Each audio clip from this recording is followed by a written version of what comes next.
সঙ্গে রয়েছেন পার্থ। শেষমেশ ঝুঁকলেন পুষ্পা। দেখো একেবারে, এবং এই যে নির্বাচন বিধানসভা ভোট, এবারে বিধানসভা ভোটের দ্বিতীয় দফার আগে একেবারে যে জায়গা একেবারে আলোচনার শীর্ষে চলে এসেছিল, যে জায়গা নিয়ে বারবার করে শিরোনামে উঠে এসেছিল, সেটা হচ্ছে ফলতা বিধানসভা কেন্দ্র।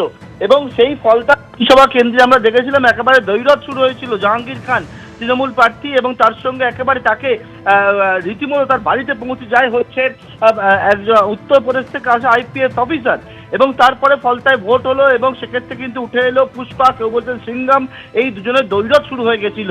এবং তারপরে সেই নির্বাচন, এবং সেই নির্বাচনের পর ভুরি ভুরি অভিযোগ উঠলো জাহাঙ্গীর খানের বিরুদ্ধে, যে বিভিন্ন জায়গায় ইভিএম এর মধ্যে টেপ লাগিয়ে দেওয়ার, এবং এমন পরিস্থিতি তৈরি হয় যার জেরে নির্বাচন কমিশন সিদ্ধান্ত নেয় যে ফলতার নির্বাচনটাই বাতিল করে দিল। বাতিল করে দিয়ে আবার নতুন করে নির্বাচন কিন্তু একেবারে যাকে বলে ফ্রেশ পোল, সেই ফ্রেশ পোল ঘোষণা করলো হচ্ছে নির্বাচন কমিশন। এবং সেই ফ্রেশ পোল ঘোষণা করার পরবর্তীকালে যখন 21 তারিখ অর্থাৎ আগামী বৃহস্পতিবার দিন নির্বাচন রয়েছে, তৃণমূল প্রার্থী জাহাঙ্গীর খান তিনি কিন্তু ভোটের যে ময়দান, সেই ময়দান থেকে সরে দাঁড়ালেন। এবং বিভিন্ন মহল ইতিমধ্যেই বলছে যে বিষয়টা, যে বারবার যে বলছিলেন যে পুষ্পা ঝুঁকেগা নেই, সে কিন্তু ঝুঁকে গেল এবং ভোটের ময়দান ছেড়ে কার্যত পালিয়ে গেল। এবং যে বিষয় সে বলল যে নির্বাচনে লড়বো না।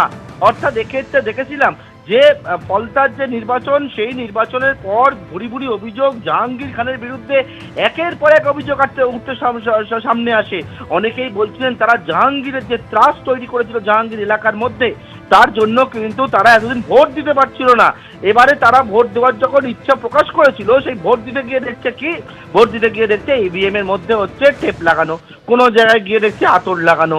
এবং তার পরবর্তীকালে নির্বাচন কমিশন গোটা বিষয় যখন স্ক্রুটিনি হলো, যে রোল অবজারভার তিনি চলে গিয়ে দেখলেন যে হ্যাঁ, মানুষের যে অভিযোগগুলো উঠেছিল সেই অভিযোগগুলো সত্যি এবং বাস্তবতা রয়েছে। তারপরে নির্বাচন কমিশন সিদ্ধান্ত নিল যে ফলতার নির্বাচন, সেই নির্বাচন সম্পূর্ণভাবে বাতিল করার। এবং যে ভোট ময়দান, সেই ভোট ময়দানে আবারও দ্বিতীয়বার যখন লড়ার সুযোগ এলো জাহাঙ্গীর খানের বিরুদ্ধে, কার্যত তিনি কিন্তু পালিয়ে গেলেন। এবং পালিয়ে গিয়ে আজকে তিনি ঘোষণা করলেন যে তিনি এই পুনর্নির্বাচন যেটা হবে ফলতায় 21 তারিখ, তিনি লড়বেন না। ভোটের ময়দান থেকে তিনি সরে গেলেন। তিনি বলছেন বারবার করে যে ফলতার মানুষের উন্নয়নের স্বার্থে, কিন্তু ফলতার মানুষের উন্নয়নের স্বার্থে তিনি ভোটের ময়দান থেকে সরে গেলেন কেন, এটা নিয়েই কিন্তু অনেকে বলছেন কার্যত তিনি ভোট ময়দান ছেড়ে পালিয়ে গেলেন। অর্থাৎ যে জাহাঙ্গীর খানকে দেখেছিলাম নির্বাচনের পর একেবারে যে দপ্তর অফিস ছিল, সেই অফিস ছেড়ে পালিয়ে যেতে, তার অফিসে একটা কাউকে, কোনো কর্মী সমর্থককে দেখতে পাওয়া যাচ্ছে না। হঠাৎ করে কয়েকদিন আগে জাহাঙ্গীর খান তিনি কিন্তু বেরিয়েছিলেন আবারও একেবারে ভোট প্রচার করার জন্য। একেবারে পার্থ, তুমি আমাদের সঙ্গে থাকো। নিঃসন্দেহে এই মুহূর্তে সব থেকে বড় খবর যে কাল বাদে পরশু যেখানে পুনর্নির্বাচন রয়েছে ফলতা বিধানসভা কেন্দ্রে, সেখানে তৃণমূল কংগ্রেস প্রার্থী একসময় যিনি পুষ্পা ঝুঁকেগা নেহি বলে একেবারে সংবাদ শিরোনাম এসেছিলেন, সেই জাহাঙ্গীর খান রণে ভঙ্গ দিলেন।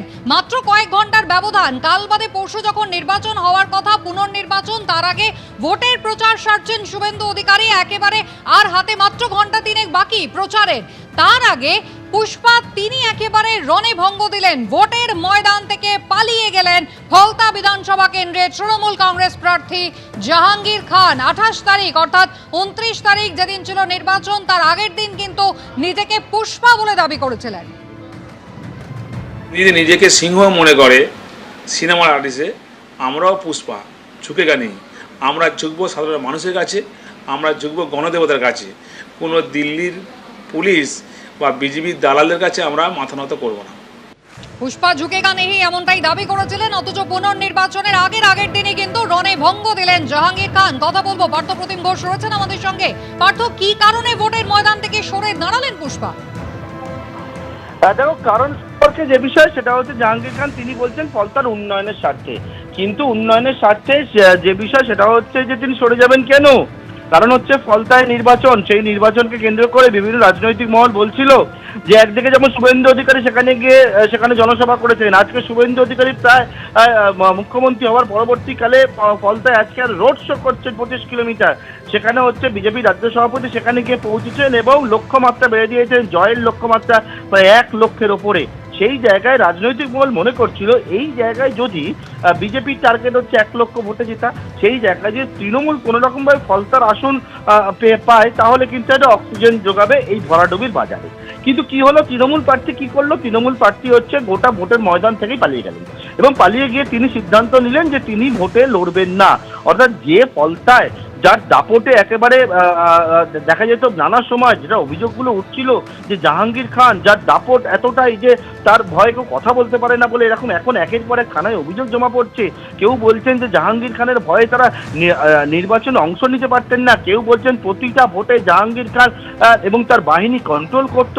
কিন্তু সেই জাহাঙ্গীর খানের কি দেখা গেল, তার একেবারে রাইট হ্যান্ড কয়েকদিন আগেই তার একেবারে যে রাইট হ্যান্ড সে তাকে কিন্তু গ্রেপ্তার করা হলো।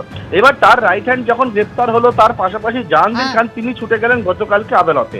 তিনি আদালতে ছুটে গিয়ে তিনি রক্ষা কবচ চেয়ে বসলেন এবং তার পরবর্তীকালে 26 তারিখ অবধি জাহাঙ্গীর খান গ্রেপ্তার করা যাবে না। আদালত বলে দিল যে তিনি হচ্ছেন জাহাঙ্গীর খান হচ্ছে প্রার্থী হয়েছেন, তার বিরুদ্ধে কড়া পদক্ষেপ। আদালত বললো কোনো কড়া পদক্ষেপ আপনি 26 তারিখ পর্যন্ত নিচে নিষেধ করা রক্ষা কবচ হয়েছে। পেয়েছেন জাহাঙ্গীর খান। একেবারেই